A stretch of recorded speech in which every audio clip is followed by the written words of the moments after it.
I think my husband's mistress thinks he is richer than he actually is.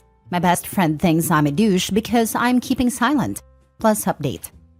Original post. Husband in quotes because we are not married legally. He's 39, me 39, mistress 29, and best friend 39. We have been together for 14 years, living together for 11. He came and told me that he was in love about 3 weeks ago. I was surprised at the lack of care I had to give at receiving such information. I did love him, but maybe my love has always been conditional, and its survival depends on it being reciprocated, because it literally vanished the second he confessed to me that he was in love with another woman. He didn't want a separation, but to maybe open the relationship, or let his feelings for her subside. But I said it was over. It was like I never had feelings for him ever. He was taken aback by my indifference, which I thought, the audacity. Did he want me to be hurt and suffer? I told him that he should be relieved that he didn't cause pain. Instead, he has been sulking since. Last Friday I got home and mistress was there, sitting in my kitchen sipping my tea. I felt nauseous because, seriously? I told him that this wasn't civil at all, and to never be in my home again or I would call the cops. I went to my room and I heard her yelling at him for not standing up for her. Then I heard her say something very curious. Why haven't you kicked her out yet? He was trying to tell her to lower her voice, whispering, "Later, we can discuss this later." She left and he came to me apologizing. He said, "We didn't have sex here if this is what you are scared of. She just dropped by because I was working from home today." I told him that he had until the end of March to move out and to find somewhere to be during the weekends. This morning I changed all the locks. From now on, he isn't allowed in my place during my working hours. So if he starts later or finishes earlier, he needs to wait for me to come home and let him in.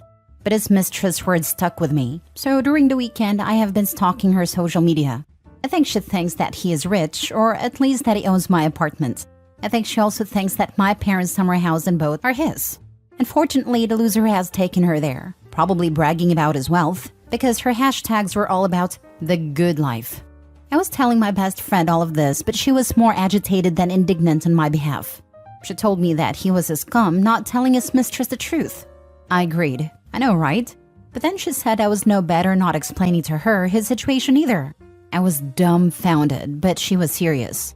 I told her that it wasn't my job to bring back mistress to earth, and my best friend got very angry and demanded that I gave her mistress's username so that she could warn her. "No," I said, and she called me a bigger douche than he is then. I don't know what's going on with these people. Have they gone mad, or have I?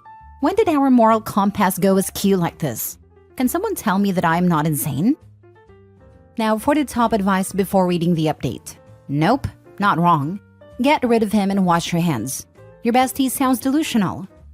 Phew, because I thought something was wrong with me when she got upset.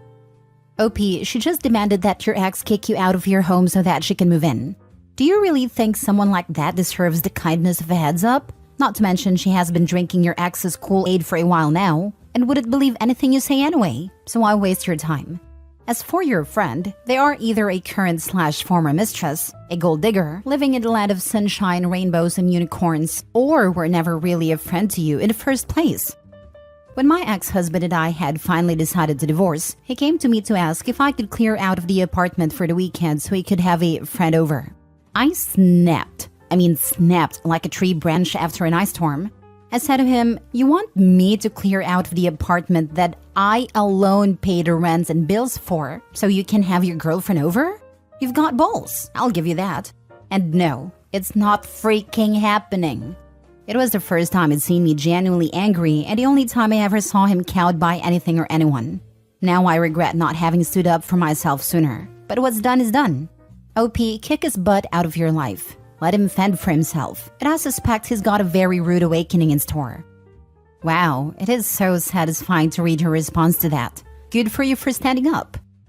Absolutely. That moment of realization when you know you've had enough and you stand your ground is priceless.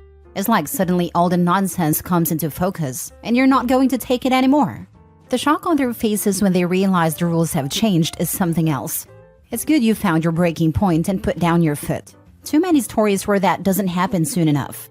Cheers to newfound freedom and self-respect. Lol, you're not responsible for his lies. Kick him out and leave it. He has until the end of March. You also need better friends. What the heck is wrong with you not giving the mistress a heads up? To me, this is a clear case of a full-arounded find out.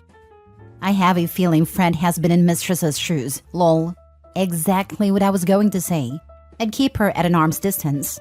She's too understanding of a homewrecker. Some homewreckers don't know what they are getting themselves into.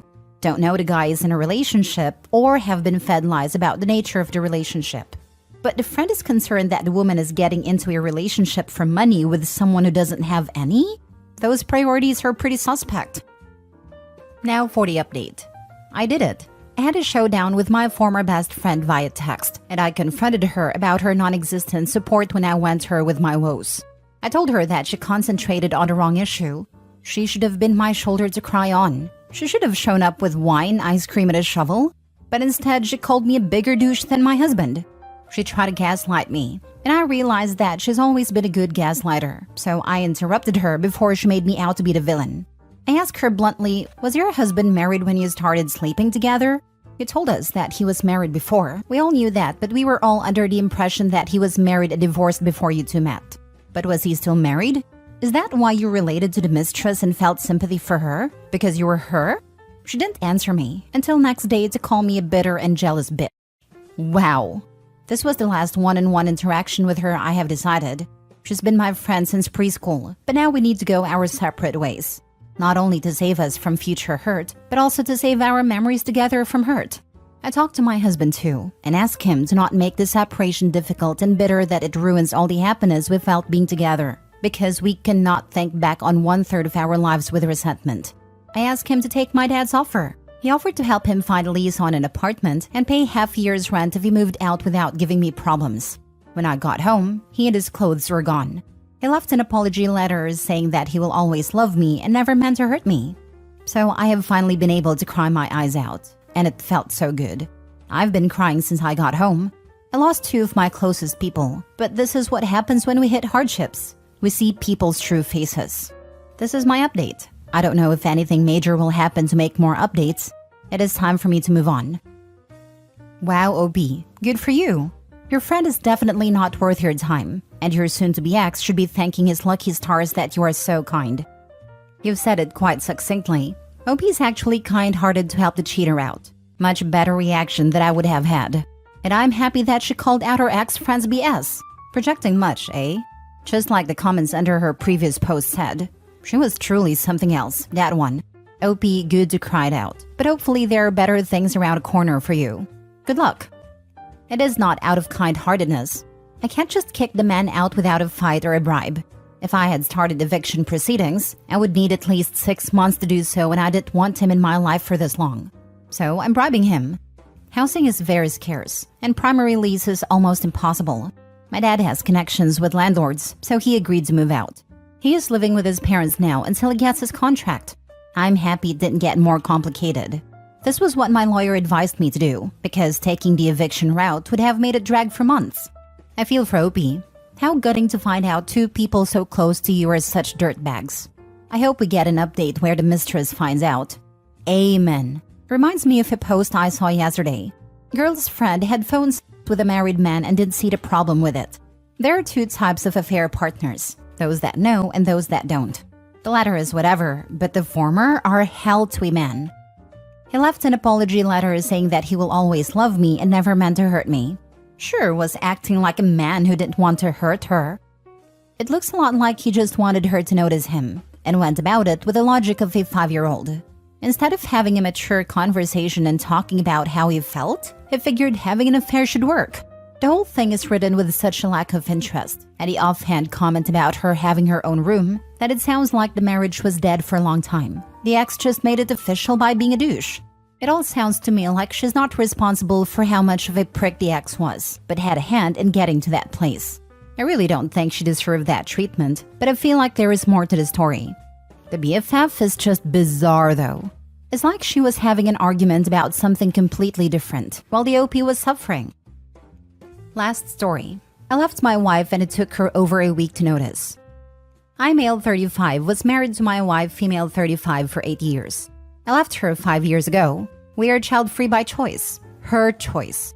I'd always said we had a good relationship and marriage. but looking back, I see that it was good for her. Here is my story. I've always been the nerdy type. Smart, good grades, but never popular. I am from a very well-off family. Due to my grandparents' inheritance and some smart investments my parents did, I did not have to go to college or work and still have a comfortable life. But I love what I did. I met my wife my first year in college. She was in my class and was looking for a tutor. She was a scholarship kid. We spent more and more time together, but never in the weekend. I wasn't the outgoing type, and she would still go out in the weekend. After a while, we started going on dates, and after I graduated, we got married.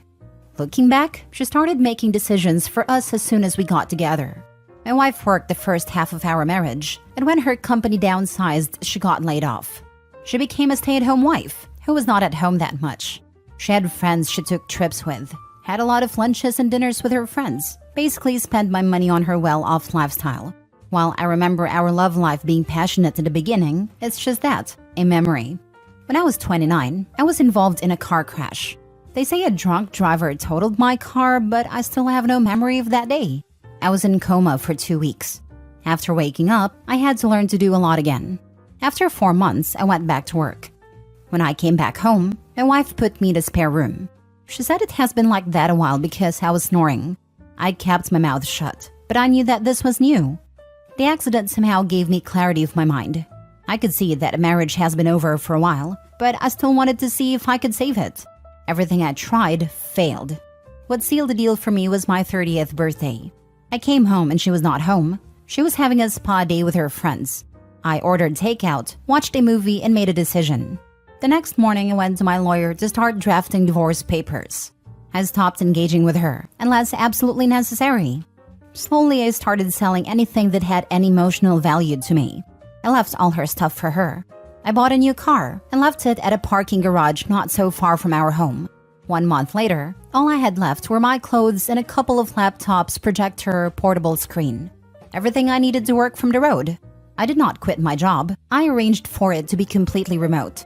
2 months after my birthday, I stayed while my wife was at just another lunch with her girls. I took the new car, packed everything I needed in it, left the divorce papers and a letter on my bed in the spare room, and closed the door to my house for the last time, wondering how long it would take for her to notice. I decided to drive across the country and visit every place I wanted to go but couldn't because my wife didn't want to. We had a prenup, so she had no rights to ask anything. In a letter, I explained. I told her I was leaving, and I would leave her the house and a car and would pay a sum every month for exactly a year. After that, she was on her own. In my own stupidity, I forgot to mention why I was leaving, but this would work out in my favor. 10 days after I left, I got a text from my wife asking me where I was and if this was a joke. She called me, but I didn't pick up. I never pick up the phone while driving. I had an automated text sent that said, "I'm driving and will call back later."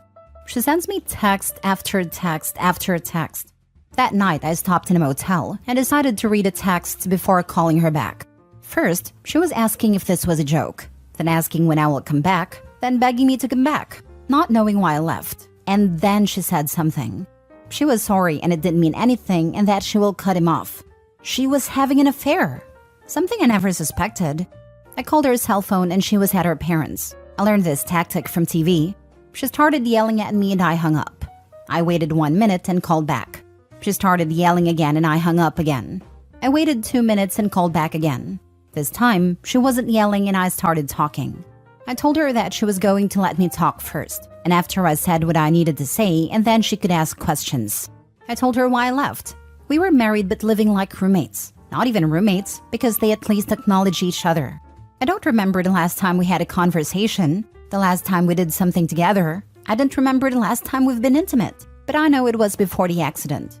I told her that for a month before leaving, I stopped talking and sold everything I had in the house, and she didn't even notice. That it took her 10 days after I left before she noticed I was gone. If she had called me on the day I left, I would have turned around immediately. I ended with, "Thank you for admitting to the affair. I really didn't know about that." She tried to apologize, and when she asked me to come back, I asked her why. If she could explain to me why I would consider it. What was in it for me? What would change? She couldn't answer. So I said goodbye and told her my lawyer knows how to contact me. Then I blocked her. The next day, I bought a new phone with a new number and left the old one in the motel. 2 weeks later, I got an email from my lawyer that the divorce papers were signed. I was free. I kept my word.